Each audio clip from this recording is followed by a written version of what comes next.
નમસ્કાર દર્શક મિત્રો, ધ લોકસત્તા શોમાં આપનું સ્વાગત છે। હરિયાણા વિધાનસભા ચૂંટણી 2024નું બ્યુગલ વાગી ગયું છે। ચૂંટણીની તારીખોના એલાન બાદ તમામ રાજકીય પાર્ટીઓએ ચૂંટણીની તૈયારી તેજ કરી દીધી છે। આ દરમિયાન હવે કુસ્તીબાજ વિનેશ ફોગાટ અને બજરંગ પુનિયા હરિયાણા વિધાનસભા ચૂંટણી લડી રહ્યા હોવાની ચર્ચા વચ્ચે બંને દિલ્હીમાં રાહુલ ગાંધીને મળ્યા હતા, જેથી બંને ચૂંટણી લડશે તેવા સંકેત મળી રહ્યા છે। રાહુલ ગાંધીને મળ્યા બાદ બંને કોંગ્રેસના રાષ્ટ્રીય મહાસચિવ કેસી વેણુગોપાલને પણ મળ્યા હતા, જેની તસવીરો પણ હવે સામે આવી છે। જે બાદ હવે એવી અટકળો લગાવવામાં આવી રહી છે કે વિનેશ ફોગાટ કોંગ્રેસની ટિકિટ પર હરિયાણા વિધાનસભા ચૂંટણીમાં ઉતરી શકે છે। હવે આ બેઠકનું ચિત્ર સપાટી પર આવ્યા બાદ આની શક્યતા વધી રહી છે। રાજકીય વર્તુળોમાં ચાલી રહેલી અટકળો પ્રમાણે વિનેશ ફોગાટને દાત્રીથી ટિકિટ અપાઈ શકે છે। તે જ સમયે બજરંગ પુનિયા પાતલીથી ટિકિટ માંગી રહ્યા છે, પરંતુ કોંગ્રેસ તેમને આ બેઠકને બદલે કેટલીક જાટ પ્રભુત્વવાળી બેઠક પરથી ટિકિટ આપવાનું વિચારી રહી છે। મંગળવારે જ હરિયાણાના કોંગ્રેસી નેતા બાબરિયાએ વિનેશ વિશે કહ્યું હતું કે તેના વિશેની સ્થિતિ ટૂંક સમયમાં સ્પષ્ટ કરવામાં આવશે।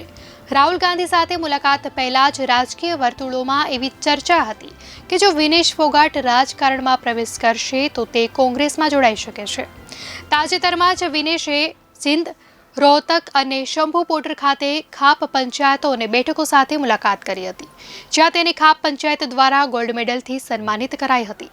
વિનેશે કહ્યું કે જ્યારે હું મુશ્કેલીમાં હતી ત્યારે ખેડૂતોએ મારો સાથ આપ્યો હતો। મહત્વનું છે કે વિનેશે જ્યારે સંન્યાસની જાહેરાત કરી ત્યારે કોંગ્રેસના સાંસદ દીપેન્દ્રસિંહ હુડ્ડા તેની સાથે નજર આવ્યા હતા। પૂર્વ મુખ્યમંત્રી ભૂપેન્દ્રસિંહ હુડ્ડાએ પણ વિનેશને રાજ્યસભામાં મોકલવાની માંગ કરી હતી, જોકે તેની ઉંમરને કારણે તે શક્ય નહોતું। વિનેશના કાકા મહાવીર ફોગાટ અને પિતરાઈ બહેન બબીતા ફોગાટે કોંગ્રેસની આ પહેલની ટીકા કરી હતી, તો બજરંગે પણ સજ્જરની બાતલી સીટ પર રસ દેખાડ્યો છે, પરંતુ કોંગ્રેસે વર્તમાન ધારાસભ્ય કુલદીપ વત્સની ટિકિટ ત્યાંથી ફાઇનલ કરી છે। વત્સની વાત કરીએ તો તેઓ એક મોટો બ્રાહ્મણ ચહેરો છે, તેથી કોંગ્રેસ તેમની ટિકિટ કાપીને બ્રાહ્મણ વોટ બેંકને ખલેલ પહોંચાડવા નથી માંગતી। કોંગ્રેસ દ્વારા બજરંગને બહાદુરગઢ અને ભિવાનીનો વિકલ્પ આપવામાં આવ્યો છે। આ બંને જાટ પ્રભુત્વવાળી સીટો છે। મહત્વનું છે કે જો વિનેશની રાજનીતિમાં એન્ટ્રી થશે તો હરિયાણાની રાજનીતિમાં મોટો બદલાવ આવશે। ખાપ પંચાયતો અને ખેડૂતો સાથેના તેમના મજબૂત સંબંધો તેની ચૂંટણીમાં મોટું સમર્થન અપાવશે। આગામી વિધાનસભા ચૂંટણીમાં વિનેશ ફોગાટની ભૂમિકા હરિયાણાના રાજકારણમાં મહત્વનો વળાંક સાબિત થઈ શકે છે। તો હરિયાણામાં 5 ઓક્ટોબરના રોજ મતદાન થવાનું છે અને 8 ઓક્ટોબરના રોજ પરિણામ જાહેર થશે।